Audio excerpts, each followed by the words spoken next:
أعوذ بالله من الشيطان الرجيم بسم الله الرحمن الرحيم والصلاة والسلام على أشرف الأنبياء والمرسلين نبينا محمد وعلى آله وأصحابه أجمعين وأشهد أن لا إله إلا الله وحده لا شريك له وأشهد أن محمدا عبده ورسوله صلى الله عليه وسلم ثم أما بعد.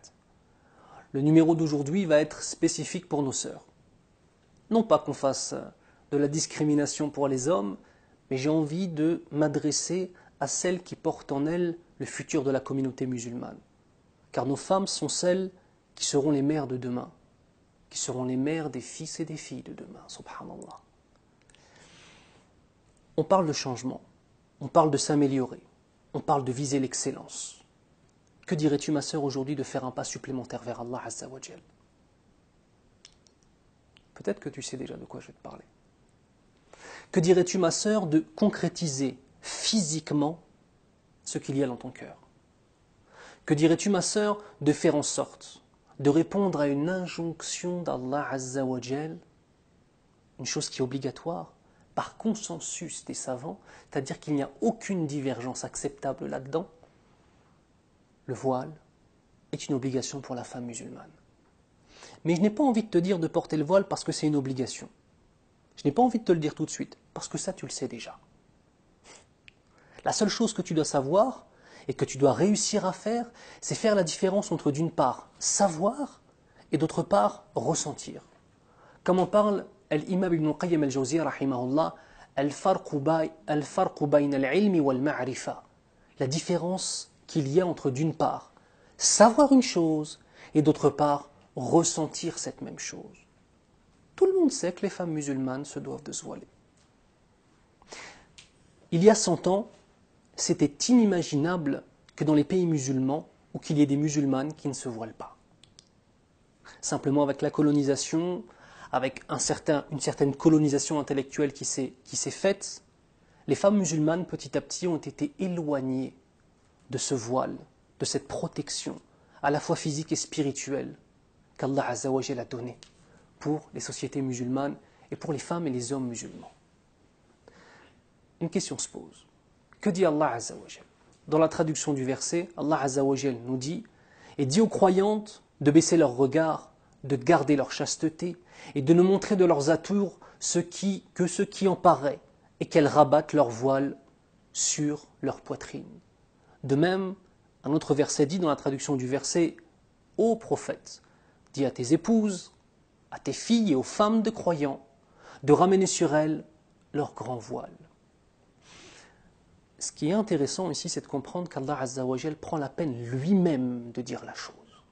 Subhanallah. Celui qui a créé les cieux et la terre, celui dont la puissance est infinie, celui qui n'a aucune limite dans quoi que ce soit, le parfait par excellence, prend la peine, ma sœur, de t'expliquer cela.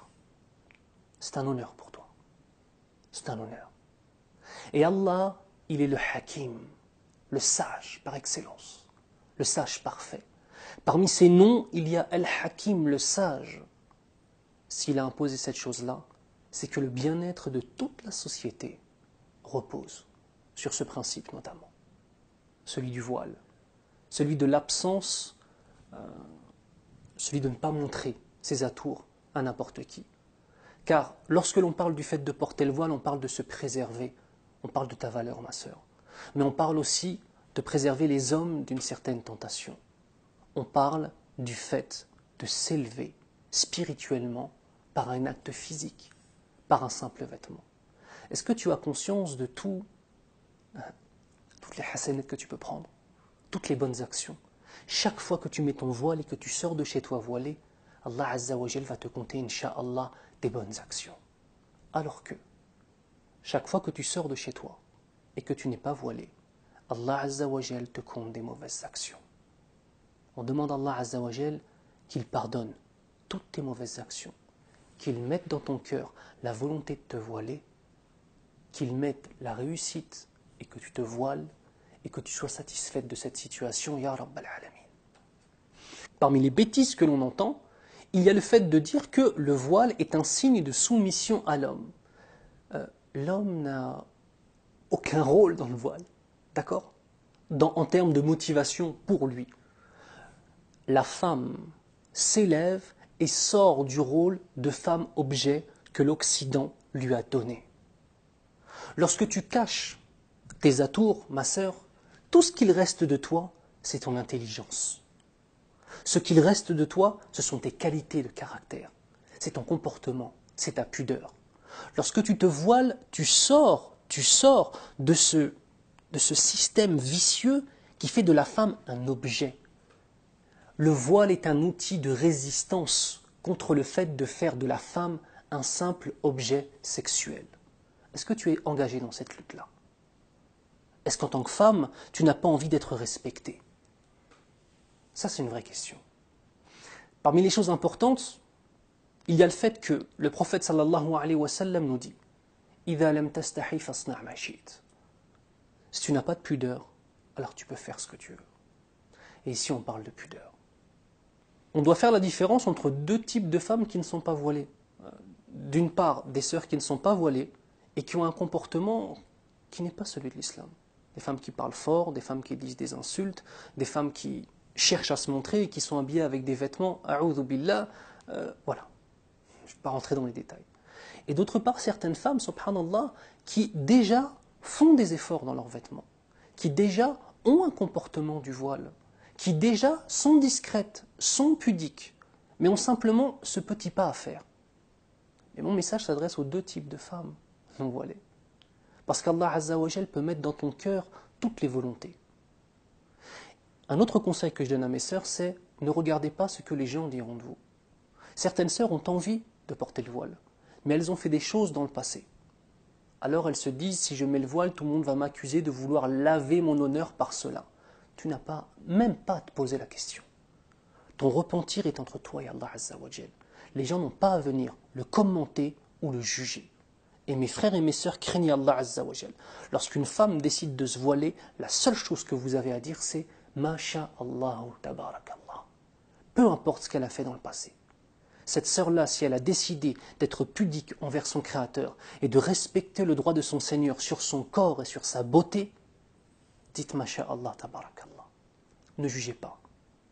Car peut-être que tu vas juger quelqu'un aujourd'hui et qu'Allah Azza wa Jal, pour te punir, va t'éprouver par les péchés que tu reprochais à cette personne-là. Allahumma hafadna min dhalik. Enfin, je vais finir sur une notion très importante. C'est le fait de comprendre que le voile a en vérité deux dimensions. La dimension du vêtement, d'autre part, la dimension du comportement. Parmi les règles du vêtement, c'est que le hijab, c'est un hijab, un voile qui doit cacher tes formes. Ce n'est pas un hijab qui doit être serré. Parce que sinon, quel est l'intérêt? Quel est l'intérêt de porter un hijab si tu mets des vêtements serrés? Le hijab, ce n'est pas simplement un morceau de tissu que tu mets sur ta tête, ma sœur, ou que tu mets sur ton cou. Le hijab, c'est sur tout ton corps. Un homme ne regarde pas que ta tête. Ce qui attire chez un homme, ce qui attire un homme chez une femme, ce n'est pas que son visage, c'est toutes les formes de son corps. Donc toutes les formes qui sont des tentations, il faut les cacher. Je vous rappelle que la aura, que ce que la femme doit cacher ne doit pas montrer aux hommes, et tout le corps, sauf les mains, les pieds avec une divergence, et le visage. Donc ma sœur, tu peux montrer ton visage et tes mains. Voilà tout ce que tu peux montrer aux gens qui ne font pas partie de ta famille, qui ne font pas partie de tes mahrams. Les cousins ne font pas partie des mahrams. Tu dois te voiler devant. D'accord? Donc je parlais du vêtement et je parlais d'un vêtement qui doit être large. Deuxièmement, le vêtement ne doit pas être une parure en lui-même. C'est-à-dire que ton voile ne doit pas être quelque chose qui est là pour t'embellir.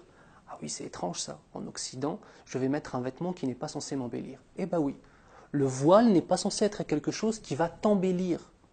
Le voile est censé être un vêtement qui va être propre, qui va être beau en lui-même, d'accord, sans aucun problème, mais qui ne va pas être une parure, c'est-à-dire qui ne va pas attirer le regard. Aujourd'hui, on voit des voiles, subhanallah, ils attirent l'attention. Où est l'intérêt? Donc la plupart du temps, les femmes se doivent de mettre des couleurs sombres, ou alors du noir, ou bien des couleurs sombres tout simplement. De même, le voile, comment dirais-je?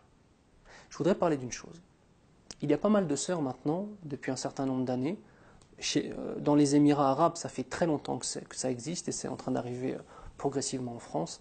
Ce sont les femmes qui prennent leurs cheveux, qui font un chignon au-dessus et qui mettent leur voile par-dessus. À savoir que les femmes à l'époque du prophète sallallahu alayhi wa sallam, pour éviter cela, elles faisaient 2 tresses qu'elles mettaient pour pas que les gens, lorsqu'ils les voient, sachent quelle est la longueur de leurs cheveux. Là, les sœurs, plus la bosse est grosse, plus on sait que leurs cheveux sont longs. Quel est l'intérêt de faire cela? Deuxièmement, je vais vous donner un hadith, dans la traduction du hadith, où le prophète sallallahu alayhi wa sallam nous dit qu'il a rencontré 2 catégories, il a vu 2 catégories de personnes lors de l'Isra ou al-Mi'raj qu'il n'a jamais vu encore en réalité, qui sont des hommes qui tenaient dans leurs mains des fouets qui ressemblaient à des queues de vache, ça ne nous concerne pas ici, avec lesquels ils frappaient les gens, et des femmes, écoutez bien, habillées mais déshabillées, des femmes qui mettent des hijabs mais qui sont tellement serrées qu'on dirait que ce n'est pas un hijab, de même égarées et qui égaraient avec sur leur tête des bosses comme des chameaux. Subhanallah. Que dit-il? Ils n'entreront pas au paradis ni n'en sentiront le parfum, et pourtant son parfum se sent de loin. Je ne suis pas en train de dire, ma sœur, que si tu es voilée et que tu mets cette bosse au-dessus de ta tête, la bosse de chameau comme c'est mentionné dans le hadith, que tu ne vas pas accéder au paradis. Je ne peux pas dire cela. Alhamdulillah, tu es musulmane, quoi qu'il arrive. Et tu es une personne qui aime Allah Azza wa Jal, insha'Allah ta'ala. Mais simplement, tu es en train de prendre, par cette attitude-là, une apparence, et tu es en train de copier une apparence qui est mentionnée dans une parole du prophète sallallahu alayhi wa sallam, dans laquelle il nous informe que ces femmes-là sont des femmes qui font des mauvaises choses. Alors à qui veux-tu ressembler? À qui veux-tu ressembler?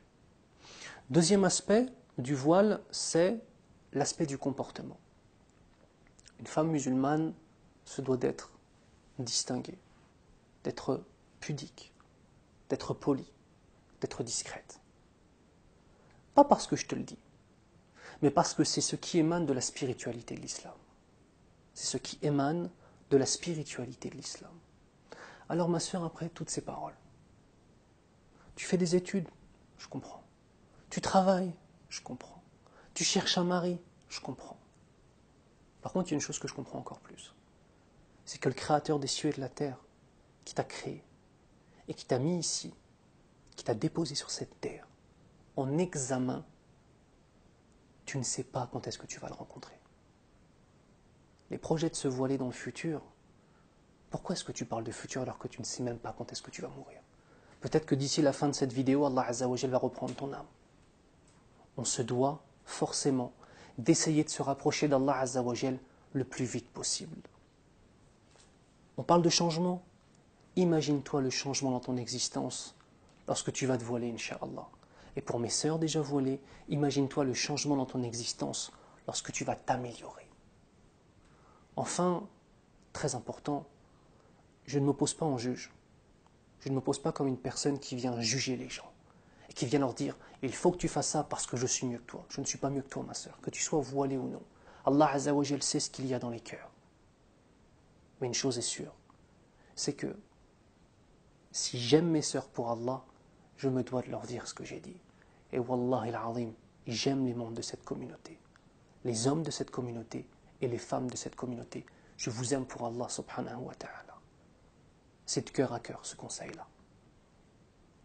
On demande à Allah Azza wa Jal de faire en sorte de changer tout ce qu'il y a dans nos vies qui ne lui plaît pas pour le transformer en choses qui lui plaisent et qui l'agréent. On demande à Allah subhanahu wa ta'ala de faire en sorte que la volonté de lui plaire rentre dans nos cœurs et soit plus importante que tout. On demande à Allah subhanahu wa ta'ala d'accorder à nos sœurs un voile dans le vêtement qui soit accepté d'Allah et dans le comportement qui soit accepté d'Allah subhanahu wa ta'ala. On demande à Allah Azza wa Jal de faire de nos sœurs de véritables princesses, parce qu'une femme qui se voile, ya akhi, c'est une femme, c'est une princesse. Elle a une valeur immense. On demande à Allah Azza wa Jal de faire en sorte que ces femmes-là, qui ont une valeur exceptionnelle, prennent conscience de cette valeur-là, et donc se voilent, et donc respectent le droit d'Allah Azza wa Jal sur leur propre corps. On demande à Allah Azza wa Jal de faire accéder nos femmes au plus haut degré du paradis, et on va faire une dua spécifique. On demande à Allah Azza wa Jal de faire en sorte que toutes les femmes qui vont porter le voile, qui vont décider de porter le voile pendant ce Ramadan, accèdent au plus haut degré du paradis, Ya Rabbal Alamin. Et pour les sœurs qui sont déjà voilées, qu'elles rentrent avec elles au paradis, Ya Rabbal Alamin. سبحانك اللهم وبحمدك أشهد أن لا إله إلا أنت أستغفرك وأتوب إليك وبارك الله فيكن.